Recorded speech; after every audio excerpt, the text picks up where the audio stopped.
Welcome back, everybody, to the Cleveland Guardians franchise here on MLB The Show 22. Today is the final episode here in the regular season for year number 1. Our Guardians appear to be on the outside looking in. We've had a rough month of September. We're 71 and 78. Doesn't look like we're going to make the playoffs. And the Ketel Marte injury in the last episode really killed any chance we had of sneaking in as a wild card. So because of that, we're not actually going to be really focused on the Guardians at all today. Our Major League team is pretty much just waiting for the season to end with about a week and a half to go or so. So why focus on the big league team when we're not really playing for anything other than draft picks? In the minor leagues, our Double-A team, the Akron Rubber Ducks, actually has a legit shot of making a playoff run. So we're going to be putting all of our focus today on the Akron playoff run to see if this team can possibly win a Double-A championship. We finished for regular season 81 and 57, which wins the Northeast Southwest division. Those names awfully contradict each other. The Double-A team has a number of talented prospects, including George Valera, who I think has been the best player in our minor league system this year, and then other guys like Escobar Nakata de Lima, Nolan Jones, Gabriel Arias, Bo Naylor, and then in the pitching staff as well, guys like Gavin Williams, Daniel Espino, Oinks Quackenbush, and others. We have by far the number 1 ranked Double-A team on paper in baseball, and, well, they have certainly reflected that in the standings. The Triple-A team wasn't quite as good. They ended up finishing under 500. We'll take a brief look at their numbers, but again, the focus here will be on the Double-A team. Brian Rocchio, of course, headlines. He had an okay year. We'll certainly have a shot to play for a major league spot in spring training. Not as many high-end prospects here on the Triple-A team, I would say, as the Double-A team. So in this first round, we're facing off against the Altoona Curve, the Double-A affiliate of the Pirates. This is pretty much the semifinal round. So the winner of this goes to the Double-A championship. They have a potential prospect who was one of the international subscriber-made free agents. So we're going to do a mix of player locking, sim casting, playing full games. We're going to do all of that here in this minor league playoffs. So we're going to start by sim casting the first game. Tanner Tully on the mound for us against one of the Pirates' better pitching prospects in Roansy Contreras. Both pitchers are looking good early. No score here through 6. Still nothing through 7. So I figured here in the 8th inning, we're going to make a pitching change even with Tully's dominance. Still no score going into the 9th inning. So I figured I got to hop in here. Why not? See if we can pull off a comeback. Delbert Siri is on the mound for our Akron Rubber Ducks as he opens up the inning, striking out the first batter he faces. Cole Tucker now up, runner on, 2 away. Flies it into center. George Valera chases after it, the number 2 ranked prospect in our organization, although I would argue he is more upside than anybody in our farm system, including Rocchio. Good inning for Delbert Siri. Score remains tied at 0. Nathan Kirby is in here in the bottom of the 9th inning for the Altoona Curve, looking to keep this game tied at 0. Going into the extra innings, Bo Naylor, the catcher, is up with 2 away, hits it nicely into center field. That one will be caught. So through 9 innings, we have no score. The Altoona Curve with 0, the Akron Rubber Ducks with 0. Top of the order due up for Altoona. Runner on third, 2 away. This one flown into center, caught by Valera. 3 scoreless innings out of a bullpen by Delbert Siri, who doesn't really have the stamina to go multiple innings, but he did today. Down to the bottom of the 10th. Runner on third for Bracco. Flies it into center. That's an easy sacrifice fly opportunity. And that's exactly what's going to happen. It's Bo Naylor who scores safely. And the Rubber Ducks win it in extras. 1-0 is your final thanks to the extra innings runner. Fitting that a pitcher's duel like this ends on a sacrifice fly. But the Rubber Ducks do clutch up.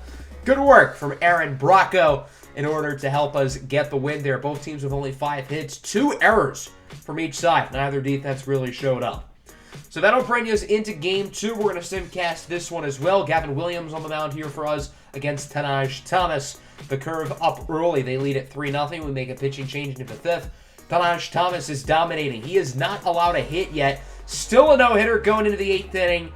We're going to hop in here in the bottom half of the inning. Our offense needs a spark. Thomas at 101 pitches has a no-hitter still alive in the minor league playoffs. With 2 away, Mike Rivera, the veteran catcher, flies out to first. That one is caught.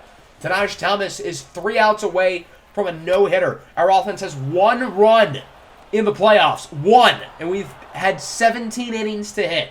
The Curve lead 5-0 there with an RBI single, so that'll make it a 5-0 ball game. Ian Gibbott on the mound here for the Rubber Ducks as they look to turn 2, and they do. 5-4-3 double play goes down the Altoona Curve. Good job there by the Rubber Ducks, but they're still down by a lot here in the bottom of the ninth. Richie Palacios leads it off. He singles into the left field. The no-hitter is dead. Thank God. That would have been absolutely humiliating. So from there, the Curve are going to take Tamaj Thomas out of the game. I guess their idea was keep him in as long as he has the no-hitter. Once he allows a hit, take him out. Austin Roberts is now in as he faces off against Escobar Nakata de Lima, who singles it into center, one of our 2 subscriber-made international free agents. So the Rubber Ducks have 2 aboard. Maybe they can do something here on offense. Runners on the corners now for Nolan Jones. He's going to ground this one to second, fielded cleanly, and he does not get the out at second. Why did they throw it to second base? Questionable defense there by the Curve. That'll cost a run to score. Game is still alive. It's an E4 on Ji Hwan Bae. So the Curve go to their 3rd pitcher, Yoelvin Sylvan, who looks to finish it off. He faces off against Bo Naylor. Full count pitch. Swings at the changeup down low and away. So the Altoona Curve win it 5-1. They had a no-hitter going into the bottom of the 9th inning. Couldn't keep it alive, but still an unbelievable performance on the mound from Tamaj Thomas, who gets the well-deserved win here for Altoona. So we split the first 2 games at home. Keep in mind, this is a best-of-5 series. So this game 3 is going to be important. Somebody has to take momentum, and hopefully it is going to be us. Our offense needs to play a lot better. So we're not going to simcast this game. Instead, we are going to player lock. I wanted to pick Escobar Nakata de Lima. I haven't really gotten to use him a whole lot since, of course, he was an international free agent. So I figured this would be a good opportunity to see what he's made of. He hasn't done a whole lot here in these first 2 games, so maybe he can get something going here in the 3rd game in Altoona at Franco Park. Both sides looking to win Game 3 as the series is currently tied up at 1 apiece. And again, best of 5 winner advances to the AA Championship Series. On the mound for Altoona today will be Miguel Yahuer. He'll face off against Daniel Espino, one of the best pitching prospects in the Cleveland Guardian organization. So here's Nakata de Lima batting in the 3-hole today. Runner on first. Wow, we actually got an early base runner. Nakata de Lima singles it into right center field. Runner advances to 3rd. So the Rubber Ducks have a pair of runners on the corners. That's George Valera at 3rd, Nakata de Lima at 1st. Great opportunity here for the meat of the order to drive something in.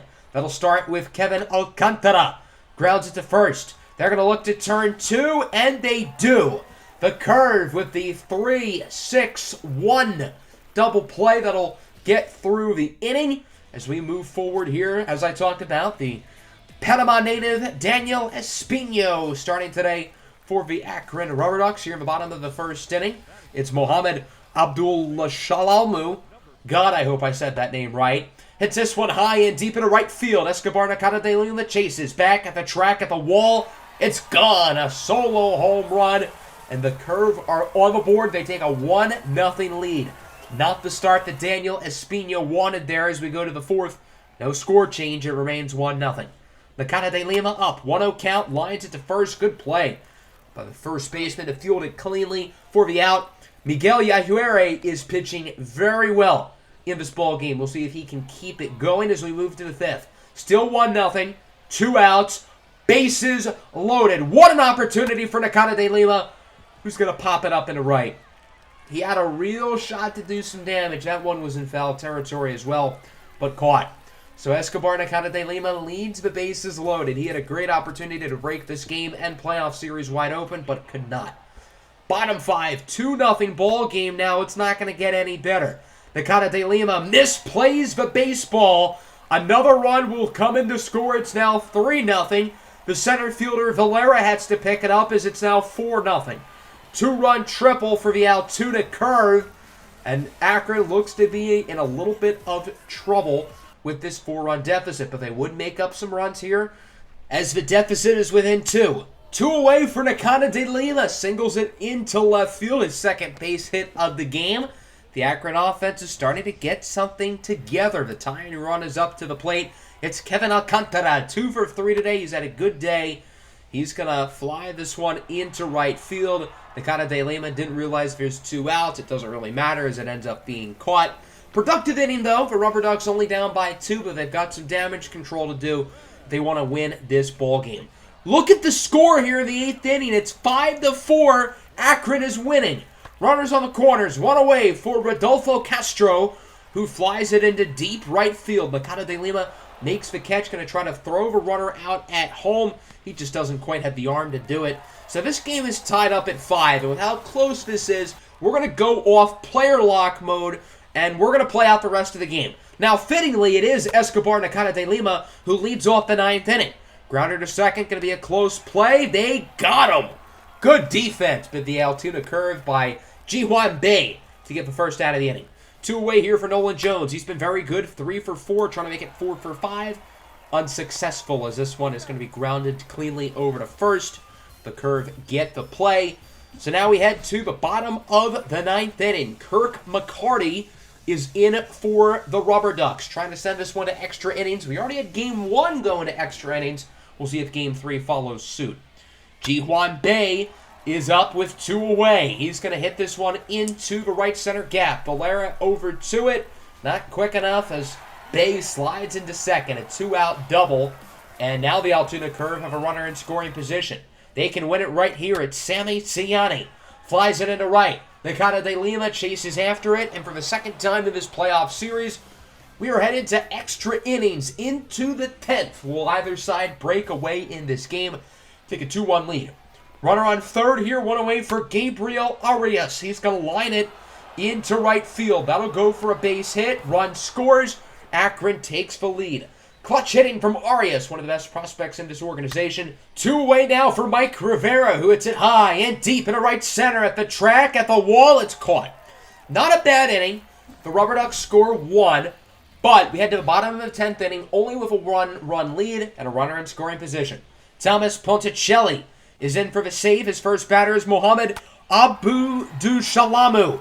He will also be his last batter. That ball is crushed and out of here into left field. A walk-off home run for the Altoona Curve.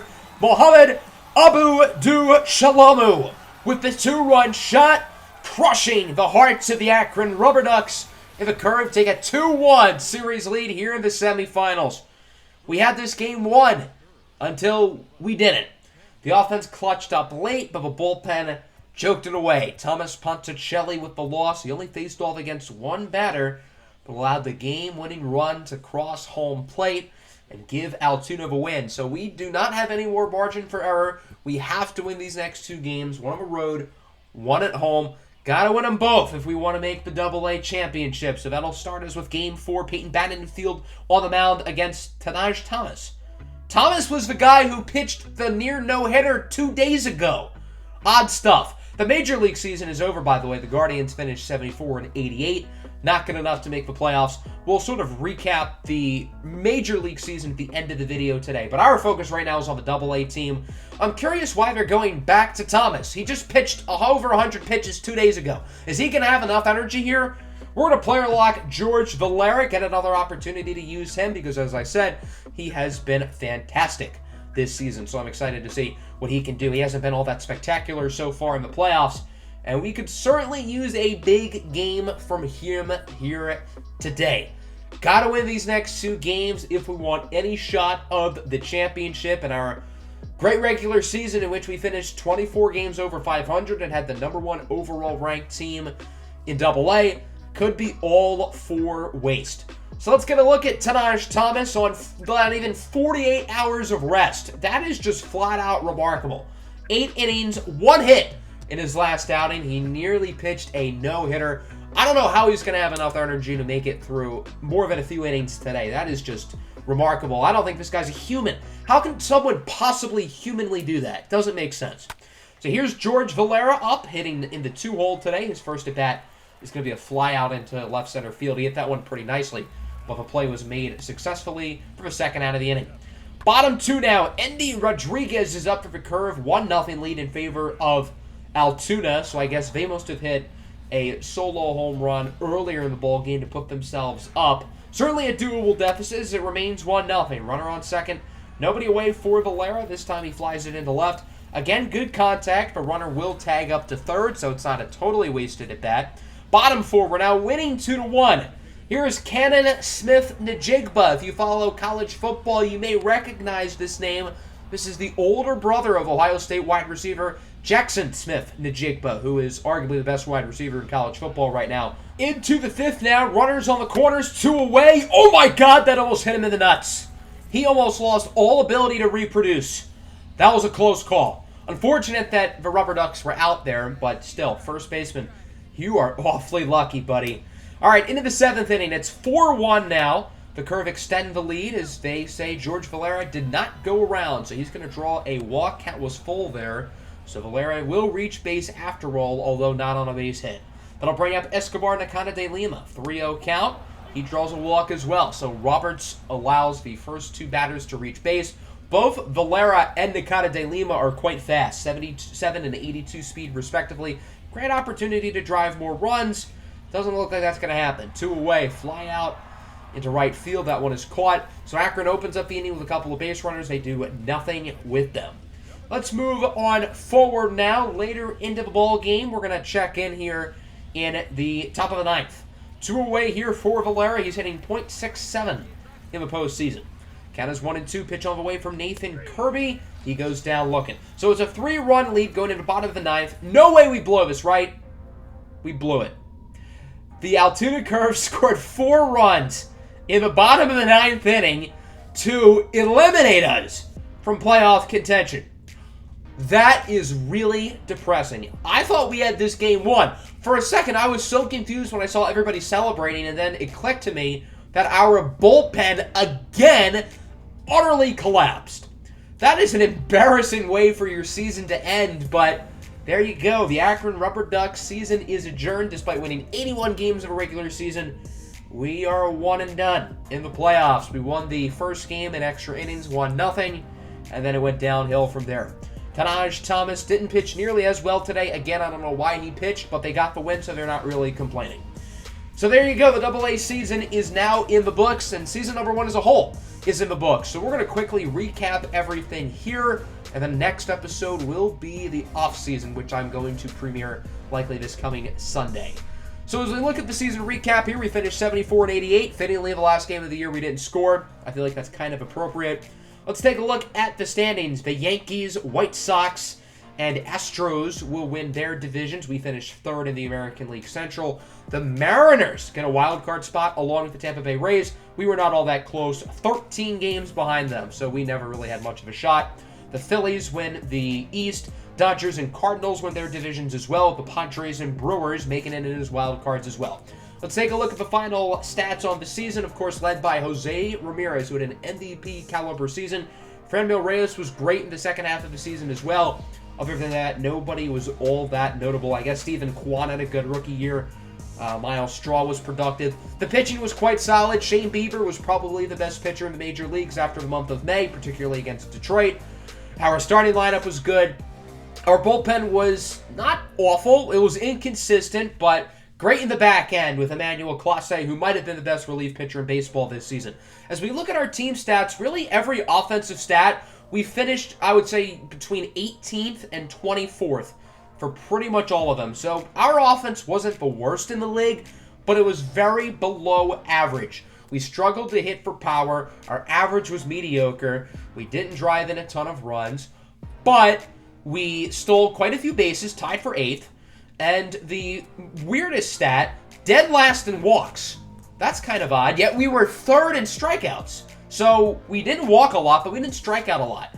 I feel like with our lack of strikeouts, but lack of walks and power, I feel like our team would be really good if this was 1982. This isn't 1982, this is 2022.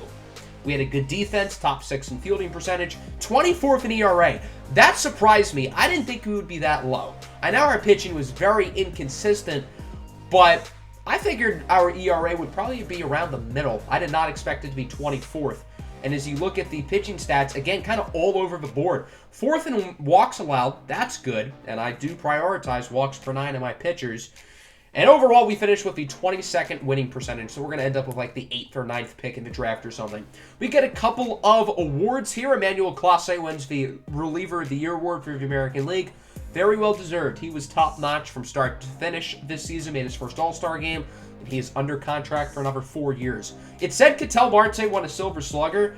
As you can see, that's a lie, but he did win a different award. He ended up winning the batting title. Now, it's odd because he had a .315 average. Yordan Alvarez hit .316. So, how does that work? I'm not complaining, but I don't get how that works. And Marte played most of the season except for like a month in the American League.